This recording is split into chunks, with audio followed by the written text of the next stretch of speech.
Hello, everyone, and welcome to the Jeffrey Epstein Show. I'm your host, Bobbycapucci, and this is a morning update.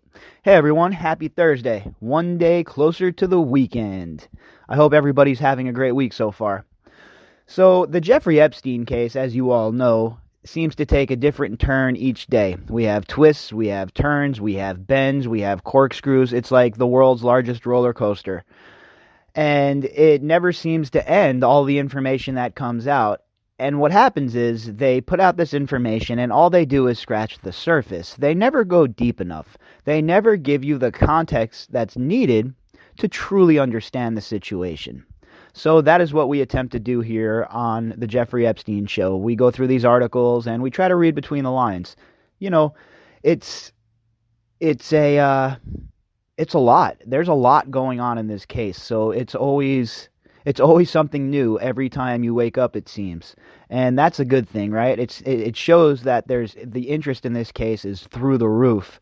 And the only way that these girls are ever going to get the justice that they deserve is for the public to step forward and tell these scumbags enough is enough.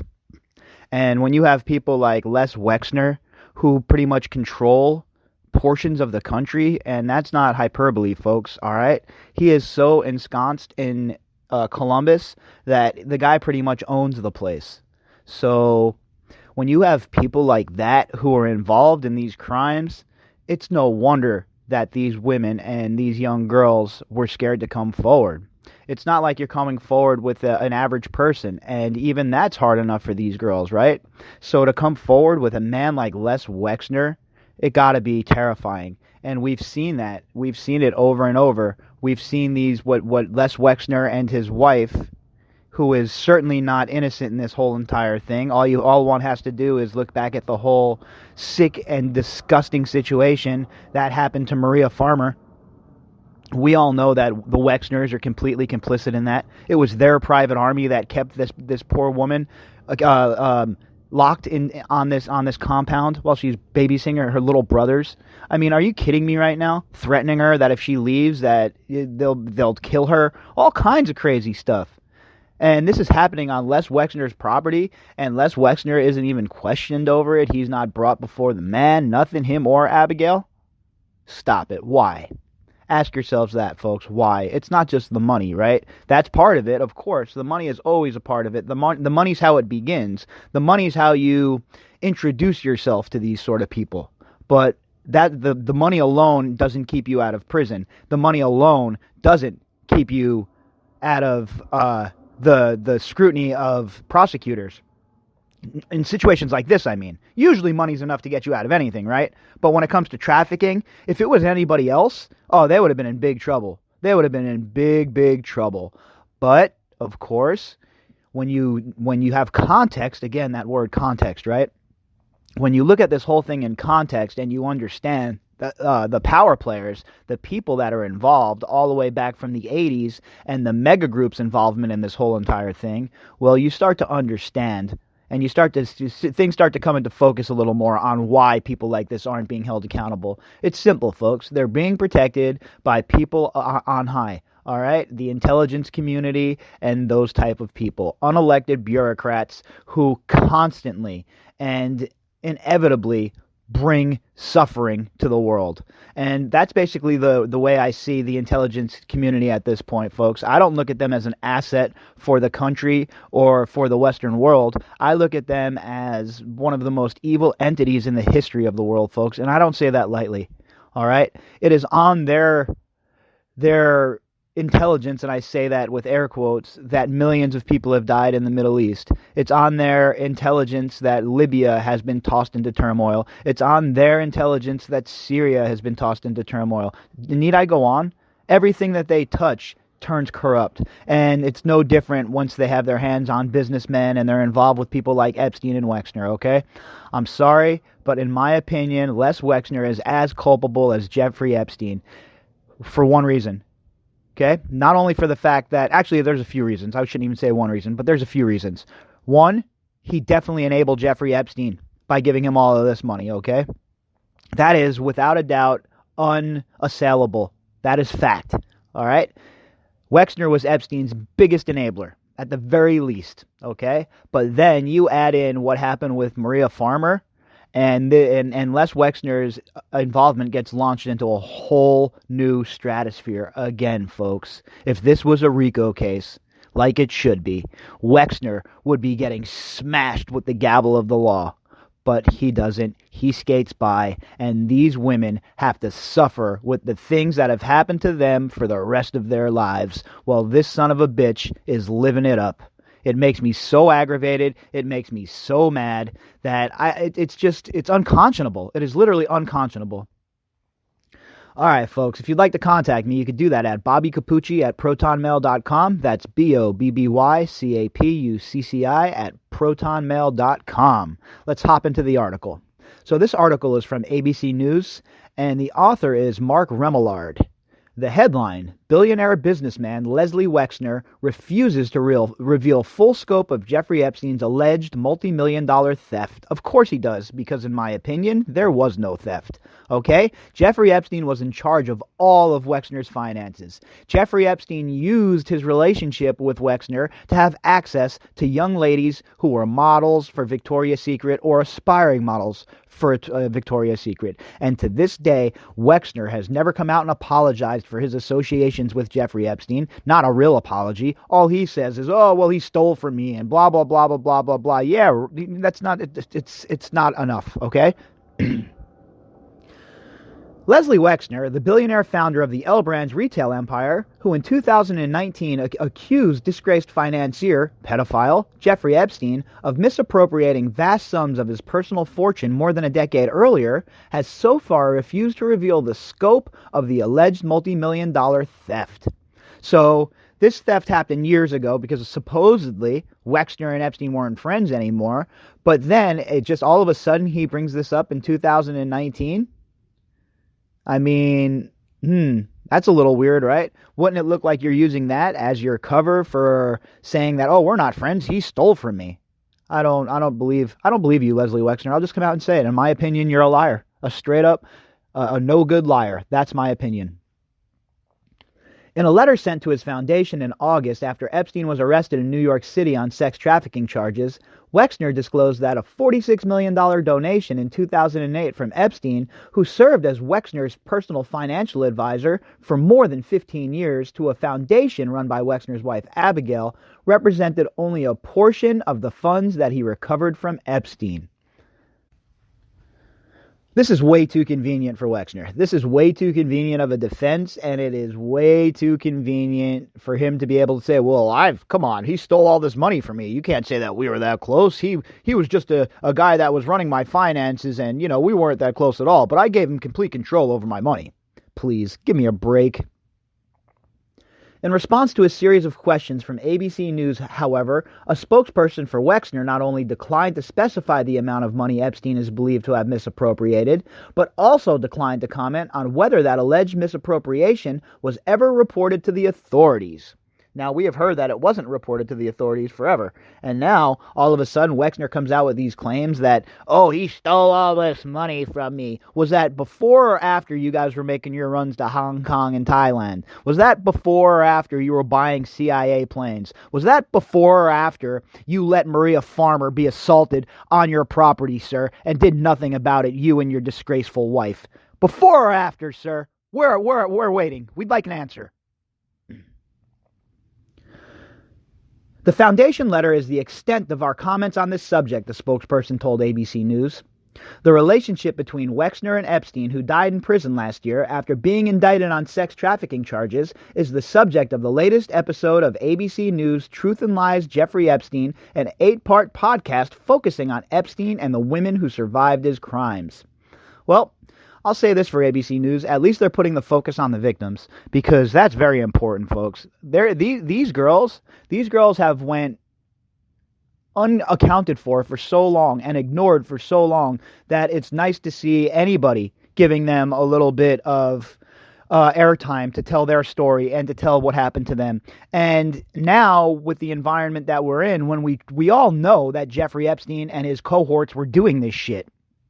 So now, when these girls come out and they talk, it's even more powerful, folks. All right? It is even more powerful. I don't think it's hard to grasp how ruined these girls' lives are. It is hard to grasp what the after effects of Jeffrey Epstein's disgusting behavior were for these women. It is hard to understate that because these ladies have went through so much. They have went through so much and they carry such a burden on their shoulders. And for a man like Wexner not to even accept culpability of being an enabler, it launches me through the roof. I get so aggravated. I despise Les Wexner so much. He is such an integral part of this. He was such a huge piece of this blackmail operation, in my opinion. And for him to not be getting proper scrutiny until now, and still, it's even just, again, scratching the surface questions, but for him not to really be called before the man, it really bothers me. It really rankles me, and I will not sit back and not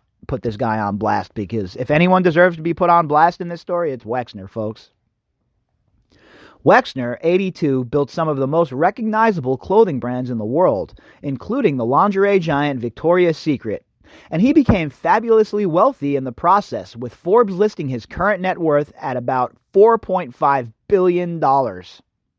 He met Epstein in the mid-'80s, according to the aforementioned letter to his foundation, through friends who vouched for and recommended him as a knowledgeable financial professional. And Epstein ultimately took over managing Wexner's personal finances. Friends who vouched for him, huh? Would those friends happen to be in the mega group? Would one of those friends happen to be Robert Maxwell, perhaps? I'm thinking so. I'm thinking that this was the mega group. Look, of course, I don't have any evidence to back this up, folks. This is my opinion. I'm thinking that the mega group was the one who put all of this into motion. They're the ones who facilitated this whole entire thing, and they're the ones that brought Ghislaine Maxwell in to be the brains behind Epstein's brutishness. They brought in Ghislaine Maxwell to use Epstein as the vehicle to get to where they wanted to go. And I'm sorry, folks, that is my opinion, and all the evidence has led there. There is no other reasoning. There is no other excuse for how this went on for so long and was never put to bed. There is no reasoning unless it was an operation that was being protected by people such as Les Wexner. Epstein created his own mythology that he only wanted to work with billionaires, says Bobbycapucci, who has covered Wexner for many years as the editor of the independent newspaper Columbus Free Press, and here was an actual billionaire. Wexner trusted Epstein so completely that, in July 1991, Wexner gave Epstein power of attorney over his personal fortune, which, as Wexner acknowledged in his letter, gave Epstein wide latitude to act on behalf of one of the richest men in the world. But they said he wasn't in his employ. He never worked for Victoria's Secret. He didn't have to work for Victoria's Secret. He was in control of all the loot, meaning he was in control of all the companies. So when he showed up on scene for Victoria's Secret, everyone was bowing down and kissing his ass and letting him exploit young women. All right?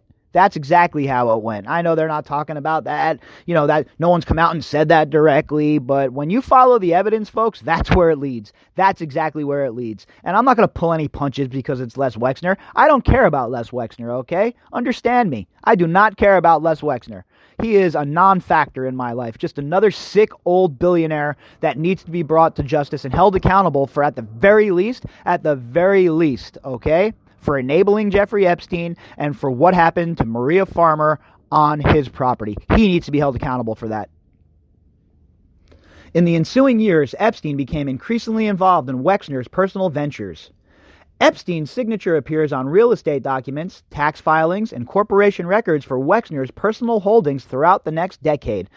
Hello, prosecutors. I have a RICO case for you, and it's right here, and I'm obviously no, a law professor or anything like that, but, I did stay at a Holiday Inn Express last night. So I'm guessing this is a RICO case, yeah? I mean, come on. Come on, folks. And as Wexner's empire grew, so too did Epstein's again. Epstein and Wexner had a symbiotic relationship. Epstein and Wexner worked hand in hand, and now Wexner is trying to distance himself from Epstein, but we will not allow it. You are attached at the hip, sir. Enjoy it. He began to purchase luxury property all over the world, including a 10,000 square foot house adjacent to Wexner's estate in New Albany, Ohio, for about $3.5 million. Epstein soon added one of New York City's largest private residences to his portfolio, though his path to ownership was a somewhat strange and one that also ran through Wexner. Of course it did. Wexner was his benefactor. Wexner was the one that he was set up with, okay? Wexner is the one that provided all this money, and then Wexner was the one who brought him into the, into the fold, basically, into the business. And it was Ghislaine Maxwell who came in and was the brains, who molded Epstein and directed the operation. According to property records, Wexner purchased the property, a palatial mansion located at 9th East 71st Street on Manhattan's Upper East Side, through a company he owned in 1989. But Epstein told the New York Times in 1996 that Les never spent more than 2 months there, and boasted that he had acquired the property. According to a spokesperson, however, Wexner never resided at the residence and didn't sell his stake in the company that owned the property to a company controlled by Epstein until 1998. There's so much smoke and mirrors here. We can't trust anything that Wexner says, folks. I'm sorry that I have to say that. I know that it's not a popular thing for people to say, I guess, but I don't trust a thing Wexner says. I believe Wexner is culpable for what happened to Maria Farmer, and I believe that Wexner needs to be held responsible. I mean, regardless of who owns this remarkable property, to the naked eye, it's Epstein who is benefiting from living there, so hosting people, throwing parties, not shy about letting people know that he owns it, said Roddy Boyd, founder of the Southern Investigative Reporting Foundation and an ABC News contributor. So it's obvious that he accrued all the benefits of the property from this relationship. Bingo, thank you, Roddy Boyd. Roddy Boyd saying it at least. Roddy Boyd knows the deal. Roddy Boyd, thank you, sir, because I have to tell you right now, folks, Wexner and Epstein are thick as thieves, as the saying goes. But perhaps the most mysterious financial entanglement between Wexner and Epstein is scattered across thousands of pages of SEC filings and other records identified by criminologist and ABC News contributor Tom Valshow and reviewed by financial investigative journalist and ABC News contributor Boyd. Valshow and Boyd found nearly a dozen trusts with names like health and science interests, art interests, and community interests connected to Wexner that listed Epstein as trustee and received large gifts of stock in Wexner's company, The Limited. These trusts may help explain how Epstein's wealth grew so quickly. Well, there you go, folks, huh?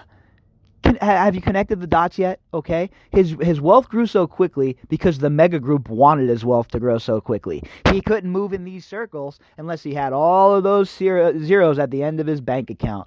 All right? And that was the whole goal. Get him ensconced into the society, the upper crest society, so that they can start compiling information on the most powerful people, not only in America, folks, but all over the world, in the most crucial industries. We're talking politics, we're talking business, we're talking academia, we're talking law enforcement. Every one of these areas, Jeffrey Epstein had his tentacles wrapped around.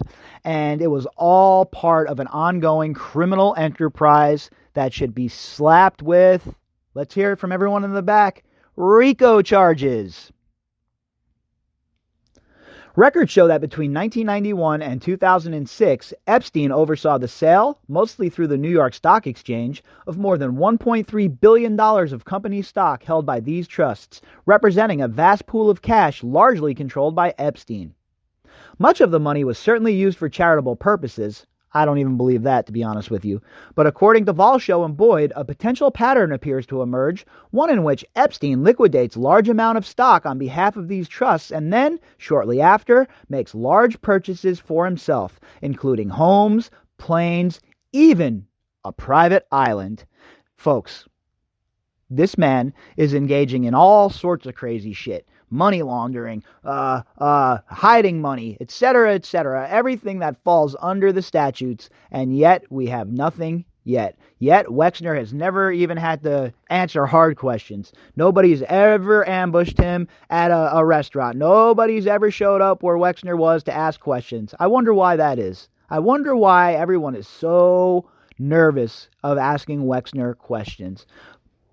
Could it have something to do with his influence over these media outlets? Not the journalists, folks, by the way. And remember, I'm never really talking about the journalists per se, except for the ones that actually are, on the cuff with guys like Epstein. What I'm talking about is the higher ups, the editors and the editing room, and even higher than that. Those are the people that need to answer for their transgressions through this whole entire thing by not covering the case correctly.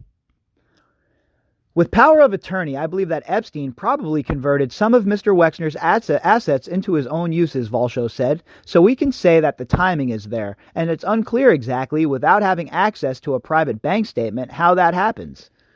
I think it was this is my opinion, by the way, folks. I have no evidence to back this up. I think that was just part of doing business for Wexner and Epstein. Wexner knew that he was going to take that money, and Wexner also knew that if shit ever went south, he could use that as his cover for why him and Epstein weren't involved with each other as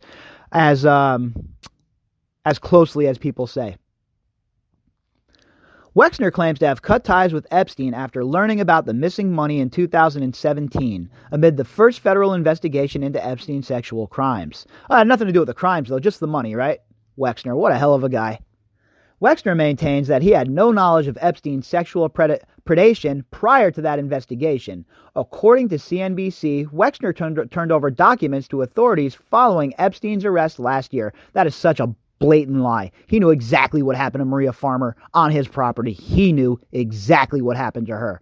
All right? To act like he didn't know who Epstein was, what Epstein was, is an absolute and total affront to everybody who's ever followed this case, folks. In my opinion, Wexner knew everything. How could he not?